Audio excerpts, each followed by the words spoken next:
Greetings and bienvenue, Midnight Crew. Thank you for returning to this broadcast, and welcome to new viewers joining us for the first time.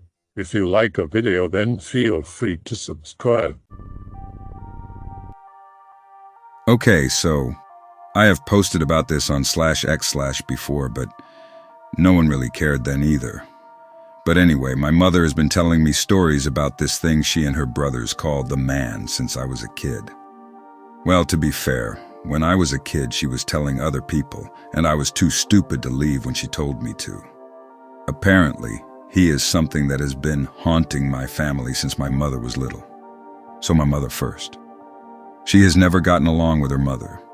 Before abandoning them, she was abusive, and so was her string of boyfriends. My mother, Dawn, took care of her mother, her brothers, and the house. After a fight with her mother, Sue, Dawn screamed that she hated her mother and hoped she would die and went crying to her room. While crying on her bed in the dark, she hears a voice tell her she could kill her mother herself. My mother is horrified by this idea, but the voice insists it would be easy. He knows there is a butcher knife in the drawer in the kitchen, and Sue is passed out in the living room. Still horrified, my mother adamantly refuses and says so out loud. The voice is unhappy and demands she kill Sue. My mother looks up and around for this voice, sure she is going crazy to be talking to a voice in her head like this. She happens to look into her vanity mirror and is terrified of what she sees there. In the darkness of her room, she sees in the mirror an impossibly man-shaped figure with harsh, hateful red eyes. She flipped the fuck out and screamed for this to go away. She loved her mother and she never wanted to see it again. It went away, but unfortunately it only moved on to her brother Jake. As an aside, this story made me afraid of mirrors long before I ever found /x/. It was actually bad enough that I wouldn't use a public restroom unless someone came with me just in case. Uncle Jake, he was a terrible kid as I hear it. Fights, physical and screaming matches. Wouldn't pick up his toys, wouldn't eat his dinner, wouldn't do anything. Know the kind of kid I mean? Anyway, since it was my mother who took care of everything most of the time he was fighting with her. They had a similar fight too above over picking up his toys before bed. Since he was in his room already, Mom just picked up his toys and went to bed herself. She's asleep when she wakes up quite all of a sudden to the smell of smoke and fire. Jake had come into her room and set her curtains on fire, then started on her toys. She freaks out, gets Jake and everyone out and calls the fire department. They stop the fire, minimal damage to the house. Her room is destroyed, yada yada yada. When she asked Jake what the fuck he had been thinking, he told her that he was mad, and that the man in his room had told him he should do it, that she deserved it, and the man told him where to find the matches and how to get the candle down. I don't think I need to tell you that when pressed for a description of this man, it matched what my mother had seen. My younger sister. Her story is a little more difficult to attribute to the man, and I wouldn't at all if it weren't for the family history. Shay. When my dad died, I was 13, and Shay was 11. I couldn't sleep the night before, and my mind kept wandering to a time when I was little and my father told us to run across the street, but I walked with him instead, and when he asked me why, I told him that if he died, I wanted to die with him. Shay had a vivid nightmare of him dying. She never went into details with me, but I do remember her crying to my mother all morning. My parents are divorced, and we went to Dad's on weekends. This is going someplace, I promise, just bear with me. Now, are we psychic? No, but we have excellent guts. Even though I was with my dad when he died, and Shay barely saw anything of it at all, it affected her much more than me. She has dreams of him often, and she was depressed for almost a year afterwards. About 3 years ago now, she told my mother and I that she had been having vivid dreams of talking to Dad in her closet, but that recently the dreams had taken on a sinister tone. The dad in the dreams would stay in the closet doorway, never come past, and he would not say loving things. He would say horrible things, and he would begin to either melt or become something grotesque. At this point, my sister stopped sleeping in her own room, and she would not go near that closet. As a semi-skeptic and someone who has never seen this man guy, I have to admit even I dislike being in her bedroom alone, and her closet definitely throws bad vibes. However, nightmares persisted for a while, non-specific ones. Once she was in her room and something hit her in the back of the head. This thing that hit her was a little plastic statue of a horse's ass that had been my father's and was on her top shelf, where she has an odd mini shrine to Dad and some porcelain dolls. Who threw it? What happened? I have no idea. Fast forward to say 9 years ago. I'm not positive. My littlest sister is 5, 4, around there. She all of a sudden has a new very best friend ever. A wolf who lives in the big tree in our backyard. We think this is awesome and cute. Gentle questioning and slight mocking reveal that this wolf is pitch black with red eyes. This makes my mother wary. My sister continues to play with the wolf, as he is affectionately referred to. She begins to ask Mom if he can come inside and play rather than her going out to play. My mom says not no, but hell no. This persists for months, with Wolfie becoming more and more adamant that he comes inside. My sister is at this point afraid to go outside. My mother is flipping shit to her brothers, and they agree this must be the work of their man. They speculate and talk and generally scare the shit out of my 11-year-old self, because I have no idea what's really going on. I just know they are sharing some brick-shitting stories at the dinner table. Well, what really does it for them, the nail in the coffin of the idea that Wolfie is the man my cousin has been seeing, is this. She is a year apart from my sister, and she also won't go out and play. However, this is normal for her.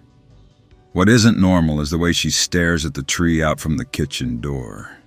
She has been doing this off and on for a while whenever she and her father, my uncle, just to be clear, visit. She is staring once again during this meeting of the minds my mother and uncles are having, when one of them has the bright idea to ask her what she is staring at. She responds, and I was not in the room so I cannot speak for how she responded, that she was staring at the man by the tree.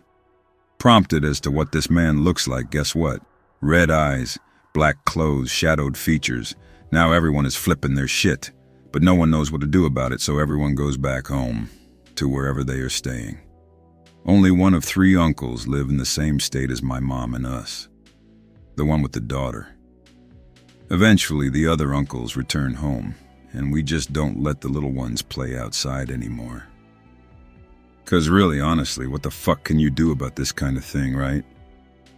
Another couple weeks go by and my littlest sister announces a new friend. The tiger. The white tiger who lives in the bushes or whatever in the front yard. Quotes around that, 'cause the front yard is just our porch, the walkway to the driveway, hedges and random shrubbery. She plays with him now. She tells us that the wolf left.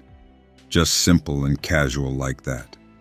My mother is now absolutely convinced that the tiger is her father. He had passed away in our home from cancer just after all this started happening. That's why the uncles were in town. Now, a lot of you are going to call bullshit. That's fine. I'm not saying that this is what happened. I'm relating the events to you as I saw them and as they were related to me. I am apparently the only one in my family who has never seen this man, although for a while in my life I was deathly afraid of him.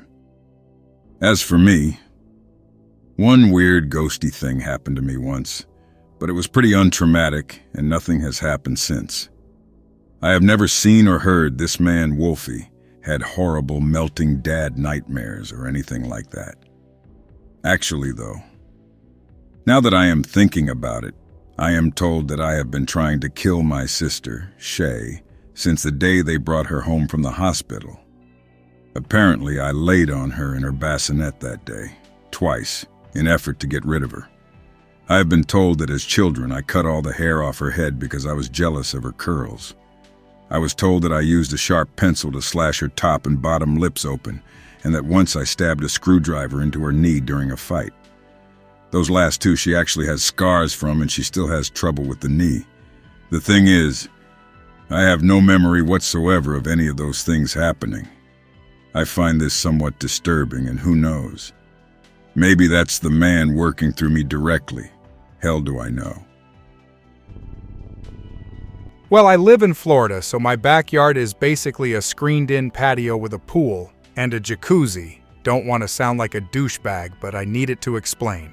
I have this small sort of area between my patio and the people behind me. It's about 40 feet long and maybe 4 or 5 feet wide. In the morning or so, I take my dog out to the side of the house and basically tie her to a tree to go to the bathroom. I still walk her. It's just that she's still young and runs away almost every chance she gets. Anyways, one night around midnight, my mom is drunk and for some reason can tell that my dog has to go and that I should let her out to the side of the house. The only problem with that is that it's basically pitch black with a bunch of bushes and shit, and my neighborhood has almost no street lights. I'm a pretty paranoid kid, so of course I try to object, but end up doing it. After tying my dog up, I run back into my house, and after about 5 minutes or so, hear my dog whimpering and barking, something she almost never does. I run back out and she's sitting by the door into the patio, looking freaked out. I untie her and try to see why she was yelling, and I see a figure of a man in the darkness, just standing there staring at me. My dog kept barking and showing her teeth, and then out of nowhere the guy just vanished. Besides that, there isn't much. However, I usually get the feeling that someone is watching me through my window, and I do sometimes see shit late at night.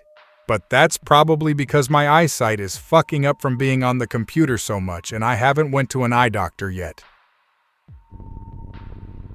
They never described the patterns that I remember, mostly that it was weird circles, and the wheat usually would have been laid down flat in concentric circles, rarely being broken off at the stem. Most of the stories were like this. I'd say I heard 3 to 6 different ones altogether. The 2 odd ones from those were the ones where a farmer found what almost looked like piles that had been driven into the ground. A tripod of circular holes about 3 feet across and sunk about 2 to 3 feet down into the ground. Not like someone had dug a hole, but as if something incredibly heavy had settled onto the ground there for a short time. Obviously nothing else beyond that was left behind, just mysterious and very large holes pressed into the ground. I'll try recalling what I've overheard the old-timers say when I was younger. Most of the stories relate to farmers on the Manitoba Prairies. Nothing terribly paranormal in terms of ghosts, because most of the stories regarded UFOs. Essentially, it was either my aunts and uncles. Old-timers because of a generational gap. They're mostly over 75 years old now, with a few stories of experiences friends of theirs had. I figure most of these were from the 40s or so, maybe the 30s. Crop circles are something they had no surprise in encountering, and far from being shocked, they took it more as an annoying waste of wheat or corn, because the crop would rarely recover from it in those sections. Mostly bitching about how if it rained, the flattened crop had 0 chance of standing upright again, and that it usually wouldn't grow properly afterwards. I recall another story where a family one of my uncles knew saw odd lights flashing down in one of the fields a mile or so at the next parcel over. They went over the next day to where they guessed it had been, and there were similar imprints in the ground where something had set down. Totally different field and farmer, though. And the family and their friends out this way are those good Christian types, especially back in those days. I don't mean to be condescending to point that out, but these guys aren't drunken farmers getting wasted on their tractors, and I've never heard of one of them making up any sort of story. Not one of them even smokes, let alone anything else to make them unreliable. I entirely believe in this too, though. I was being driven through a reserve by my uncle when he was like, "Here, I'll show you where they found the crop circle on the hillside." So there, clearly visible on a hillside from the road, was a crop circle. It had been last season, but the field had a sort of chemical burn look to it when you put down too much fertilizer. He said he went out to check it out when it was first found, and he said the weirdest damn thing was that the whole pattern had been braided. Not just laid down flat or someone stomping it with plywood boards, but that the whole thing had been laid down and braided as well. I wish I could remember more, though. I know a number of times my dad and his brother would sit around drinking and go over old stories with whoever else was around, and I'm positive there were more ghost stories. My dad has a number of weird alien abduction theories, and for being an old farmer or printing pressman, they seem kind of incongruous. He's told me a couple times he's positive he saw something he can only say looked like an old Renaissance painting in the clouds above the mountains here. I mean, for the subject matter, the closest I can liken it to from his description is that it looked like a Raphael painting come to life. I'll try to remember anything else from a decade ago. And by abduction stories, he's mentioned a couple distinct different times. But he's really evasive on talking about it more, and never goes into any detail beyond that when he does. So not much more to say on that, sadly. I wish I knew more as well. Kinda late, but this reminds me of something that happened to my friends and I once. So one of my best friends and I had gone over to this kid's house to chill and whatnot, and we decided to go sit outside. So while we were out there hanging around playing hacky sack and shit, we suddenly started to hear this strange pulsating frequency coming from somewhere on their street. Apparently one of the guys had heard it before because he said, "Whoa, it's the crazy tree again," or some shit. I was kinda confused for a second and figured he was just being paranoid, but then he started to run down the street and we all followed him. We finally stopped in the cul-de-sac on his street, and I could now tell the noise seemed to be coming from this one tree. It kept getting louder, then softer again, and like I said, it had a weird pulsating to it, almost like a radio frequency or something. We kept trying to look up in the tree from all angles, but we couldn't see a damn thing. Finally, one of us tried throwing a rock up there and the frequency switched when it passed a certain point in the tree. It became just one long, drawn-out sound for a few seconds before it started pulsing again. Needless to say, we were a little mind-blown at this point, so we continued to throw things up in the air, and it kept interrupting whatever shit was up there. The best we could figure was it was some random radio or weird shit, but I don't know. It just still doesn't make sense that something like that would have been way up at the top of the tree. We also came up with some classic government theories and stuff, of course, but nothing ever really came of it. So we finally gave up and walked back to the kid's house and sat outside for a while longer. Eventually, I guess we all just kind of got used to the noise being in the background, but then it just stopped as abruptly as it had started. We all noticed immediately and just looked at each other like WTF. Back when I was little, me and my family were living in our old house. I used to experience weird stuff, usually centered around the corridor that led to our bedrooms. Basically, this corridor had a doorway connecting to our living room. One night, me and my family were watching TV in the living room, all on separate couches, just 'cause we could, you know. I was laying on the couch that was closest to the entrance to the corridor, and facing towards it. I happened to look over and saw this horrible clawed hand thing reaching out from the bottom of the doorway, close to the floor and sort of grabbing the wall. It was big and hideous and definitely not human. It was also really close, probably about 2 or 3 meters away. It scared the crap out of me, and all I could think was that at any second it was going to come around the corner and kill us all. I also knew that from where everyone else was sitting, they couldn't see it and wouldn't believe me anyway. So I just shut my eyes and hoped it would disappear. I think I eventually fell asleep, and my dad carried me to bed. So I guess closing your eyes really does make the monsters disappear, Lowell. Same corridor. I usually couldn't sleep at night because I would hear things. One night I needed to go to the toilet, and the toilet was at the other end of the corridor. We had a picture hanging up on the corridor wall opposite the entrance to the living room. Nothing special, just one of those old motivational posters. A picture of a dog. Anyway, as I passed the picture and the entrance, I started hearing weird talking coming from, sort of, behind the picture. And it was not in English. All I can describe it as is demonic voices, with multiple voices talking quickly at different pitches. And the more I tried to make out what it was saying, the faster and louder they got. I tried hard not to look at the picture. I really thought that I would see something in it that I wouldn't want to see. So I just hurried off back to bed. Same corridor during the daytime. It was just me and my mom alone in the house during the day when I was small, and she was on the phone in the kitchen with her back turned. I was kinda bored just looking around wondering what to do.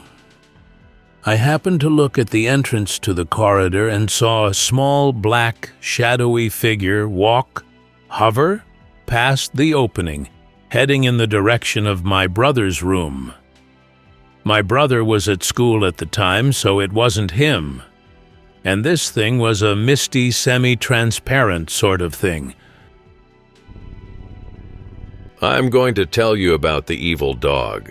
When I was little, I would wake up from the pressure of something sitting on me, and sometimes I would wake up from just the sound or smell with no pressure on me. Before opening my eyes, I would hear the low, continuous growl and feel the wet spit dropping onto my face or onto the wooden floor. I would feel the hot, dank breath. I would always know what I was going to see. The evil black dog just staring at me, growling, lips pulled right up to expose all of his black-red gums and massive yellow teeth. His eyes were pure red like blood, not reflections as we had no lights in our neighborhood at night. His eyes were actually red. He would just stand over me like that, or at my door, and after a long time he would turn around and walk out. I would then scream for my dad. Well, I became used to it as he never attacked me, and I became less scared of it. Maybe this is what pissed it off. To tell you what happened next, let me first describe the layout of our house. My dad built it, and he contracted the most beautiful wooden staircase that curves around onto the second landing. From there, a hallway would stretch with our bedrooms running along one side, and the bathroom at the opposite end of the top of the stairs. Because the staircase was wooden, it would creak a lot at night times. Well, one night I had to go to the loo. My room was right at the other end next to the bathroom. Leaving my room, I heard the stairs, but first dismissed it as just creaking until I heard the distinct tapping of nails, the sound of a dog walking on wood up the stairs. I was already on the loo when I decided it was definitely walking and not creaking, so because I left the door open, I looked up to see the stairs. There on the last step, I could see the red eyes. It started charging, and at the same time I jumped up to grab the door, all the time seeing the evil dog run and slipping over the wooden floor, exactly like dogs run. I got the door shut before it was on top of me. I was expecting it to crash into the door because it would have been impossible for it not to be at closeness and speed. I waited for what felt like an eternity for the thump on the door, but it was dead silent. I didn't dare let go of the door, and I kept the knob turned so hard that my hands turned white. I called my dad without letting go of the door. When he was on the other side, I hysterically begged him to promise me it's truly him. It took him a long time to convince me it's him before I would let go of the door. The big dog returned many years later in another form. Strangely, I have no fear of dogs and even them. It was just this one that I hated because it hated me. Wow, baggers. When my dad was in his 20s, back in about 1970, he lived in Victoria, Australia, when everything was just little suburbs connected by dirt roads through bush. He says that one night he was driving home from his football team's practice at about 7 p.m. at night when he saw a bright light in the sky. He says that he immediately felt compelled to follow it, as if it was incredibly important. He drove for about half an hour, above the speed limit around these country roads trying to catch this light, now visible in the sky through the trees, before some policemen pulled him over for speeding. They let him off with a warning, but before they drove off, my dad pointed at the light and asked them what it was. They told him it was just the light from the steeple of a church in my dad's town. My dad didn't believe them. He said the church was in a completely different direction and continues to follow this light. He says he remembers driving for another hour after that before he suddenly woke up in his car to someone tapping on the window and shouting, "Mate!" He looked out and discovered he had woken up in his parked car at about midday the next day. The man outside told him that he couldn't sleep there, and after asking the man where he was, my dad found out he was in the parking lot of the IXL Jam Factory, 250 kilometers away from his home. I know it doesn't sound like much, but I later read this article about people who had experienced lost time, being hypnotized to find out what happened during those hours. Apparently, a lot of people report having the light eventually land on the road in front of their car, them getting out and then being ushered into a spacecraft. After this, the accounts vary from the beings asking them to perform simple tasks up to the taking of tissue samples, but it usually ends with the person waking up in their car having no memory of what happened. It's true, it's all true. Skeletons are real. I've always been a skeptical person, scoffing at crazy ideas like aliens, ghosts, and skeletons. I wanted to prove everyone wrong. Word around town was that a group of skeletons were living at the local graveyard. Being the arrogant skeptic I was, I wanted to go and prove that they weren't real. So I went alone. At first there was nothing, just a bunch of old graves, but I had to be thorough. I had heard that they live in dead people's graves, so I brought everything I needed and started digging at the first grave I saw.